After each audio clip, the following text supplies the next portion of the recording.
Hello বন্ধুরা, doctors kitchen বাংলায় আপনাদের স্বাগতম।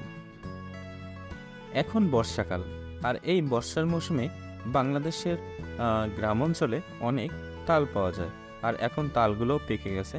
তাই আজকে আমরা তাল দিয়ে একটি নতুন রেসিপি করব এবং আপনারা শুরু থেকে শেষ পর্যন্ত দেখবেন, অবশ্যই ভালো লাগবে। তার আগে যারা ভিডিওটি দেখছেন অবশ্যই লাইক, শেয়ার এবং কমেন্ট করবেন, এবং যারা নতুন দেখছেন তারা অবশ্যই সাবস্ক্রাইব করে নেবেন। আজকের রেসিপির জন্য প্রথমে যেটা নিলাম সেটা হলো চালের গুঁড়া। এখানে আমি চালের গুঁড়া 1 কাপ পরিমাণ নিয়েছি। এর ভিতরে দিয়ে দিলাম হাফ চামচ পরিমাণ বেকিং পাউডার, দিয়ে দিলাম স্বাদ মতো লবণ। এখন এটাকে একটু ভালোভাবে মিশিয়ে নিতে হবে। চামচ দিয়ে নেড়ে একটু ভালোভাবে মিশিয়ে নিচ্ছি। এরপরে দিব 1 কাপ পরিমাণ তাল। আমি তালটা আগে থেকে তাল থেকে যে তালের নির্যাস সেটা ছাড়িয়ে নিয়েছিলাম, সেটা 1 কাপ পরিমাণে দিয়ে দিলাম। এখন এটা ভালোভাবে মিশিয়ে নিতে হবে। মিশানোর জন্য অল্প একটু পরিমাণে দুধ যোগ করলাম। চামচ দিয়ে ভালো করে নেড়ে এটা মিশিয়ে নিতে হবে। এবার দিয়ে দেব চিনি। এখানে আমি 4 চামচের মতো চিনি দিয়েছি।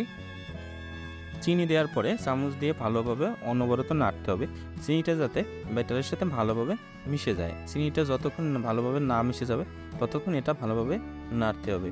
দেখুন চিনিটা সুন্দরভাবে মিশিয়ে গেছে। আমাদের এই ব্যাটারটা ঠিক এরকম ঘনত্বের হবে। এবার ঢাকনা দিয়ে ঢেকে রেখে দেব 20 মিনিটের মতো। 20 মিনিট পরে ফিরে আসলাম।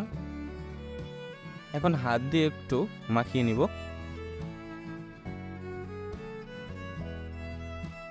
নিয়ে নিলাম কলার পাতা। কলার পাতাগুলো আমি আগে থেকেই ছোট ছোট টুকরো করে নিয়ে ধুয়ে নিয়েছিলাম। অল্প অল্প করে নিয়ে কলার পাতাটার এক পাশে গোলাটা দিয়ে একটু ছড়িয়ে দিতে হবে।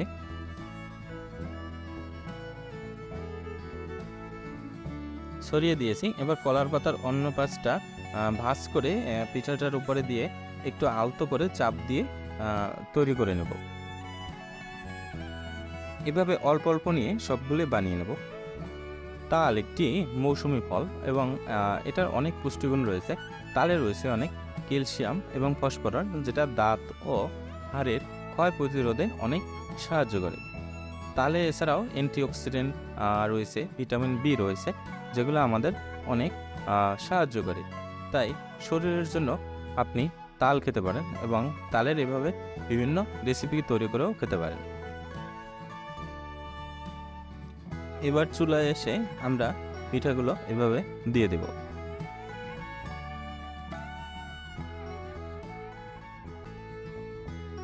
কলার পাতা হালকা ব্রাউন কালার হওয়া পর্যন্ত আমরা বারবার উল্টিয়ে উল্টিয়ে পিঠাগুলো ভেজে নিব। দেখুন আপনাদের একটু দেখিয়ে দিচ্ছিলাম, খুব সুন্দর দেখাচ্ছে। এক এক করে সবগুলোই এভাবে ভেজে নিব।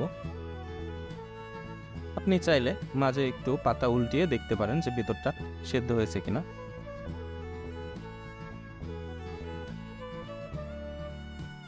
আমার সবগুলা ভেজে নেওয়া শেষ। আপনারা এভাবে তাল দিয়ে পিঠা তৈরি করে বাসায় বসে খেতে পারেন।